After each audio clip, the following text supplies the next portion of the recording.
Biasanya gitu loh. Kalau dia nggak ada saya, dia masih kere. Oh, nggak boleh. Itulah salah satu yang jelek bagi orang-orang Muslim.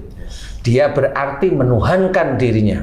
Dia yang memberikan sesuatu yang dimiliki oleh orang lain itu dari dia. Itu berarti dia bermain dia adalah Tuhan. Masya Allah. Dan orang seperti itu akan masuk neraka. Karena orang seperti itu nggak akan minta ampun pada Allah Ta'ala. Pasti. Pasti, kalau saya jawab pasti, karena apa? Ya di titik itu dia pasti nggak minta ampun. Kecuali kalau dia dapat hidayah. Wallahu alam ya. Dapat hidayah, besoknya nggak mungkin. Itu bisa lama sekali, karena untuk orang-orang seperti itu, dia pasti mengandalkan dunianya.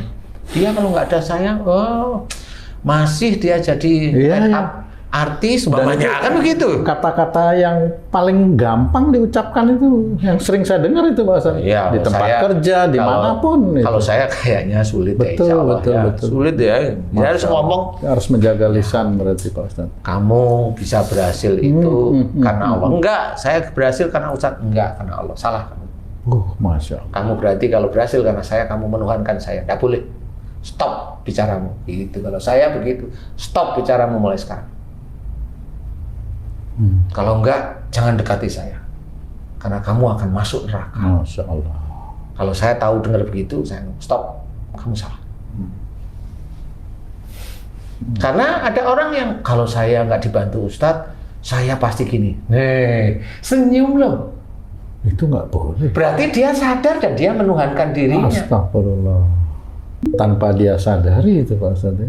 Siapa yang tanpa disadari? Yang senyum itu. Dia sadar. Masya Allah. Tapi melakukan pembiaran ya. Iya. Atas pujian yang sebenarnya karena senang di. Jatuhkan dia. Ya. Itulah yang harus kita pikirkan. Janganlah. Kalau ada yang menceritakan gini, tuh kalau enggak saya itu sama itu Pak Ustadz ya. Masya Allah. Boleh. Tidak boleh yang seperti itu. Makanya kalau saya yang tegas gitu. Saya bilang, saya ngomongin ayat Quran dan hadis, dengerin. Gitu. Sama istri sama saya, dengerin saya. Yang besok menolong kamu itu bukan saya, Allah. Yang saya omongkan ini ada ayat-ayat Allah. Dengerin. Karena pertolongan besok dari Allah, bukan dari saya. Dengerin. Gitu. Harus berani tegas sama istri. Gitu. Nggak cuma saya berani ngumpetin uang dari dakwah. Salah. Bercanda Ustaz. Untung tipis amplopnya. Kalau itu harus ya.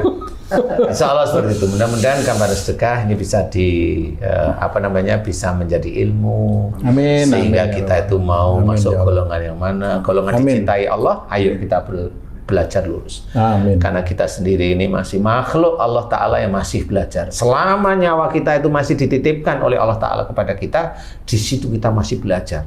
Kepada siapa kita belajar? Kepada orang pintar ya oke, kepada orang biasa ya oke, kepada orang bodoh pun, maksudnya bodoh yang kita lihat, orang yang tidak tahu pun kita harus belajar. Karena ada petunjuk di situ. Karena ada petunjuk, kalau orang itu bertemu dengan kita harus belajar. Ini orang ini ditemukan oleh Allah Ta'ala kepada saya. Apa yang harus bisa saya pelajari terhadap orang tersebut? Tunggulah. Karena di situ ada emosi yang akan menjadi kita itu mau bilang kamu bodoh atau ini ada ilmu dari Allah Ta'ala. Sulit itu maksudnya. Itu yang harus kita pikirkan sehingga nanti kita akan selamat. Katanya mau selamat dunia akhirat ya kan Ustaz ya. Selamat dunia itu maksudnya keberkahan di dunia itu diberikan oleh Allah Ta'ala, akhirat insya Allah masuk surga. Ayolah kita belajar untuk yang belajar bersih walaupun kita itu masih kotor gitu. Oke, kayaknya waktu kita Pak Ustadz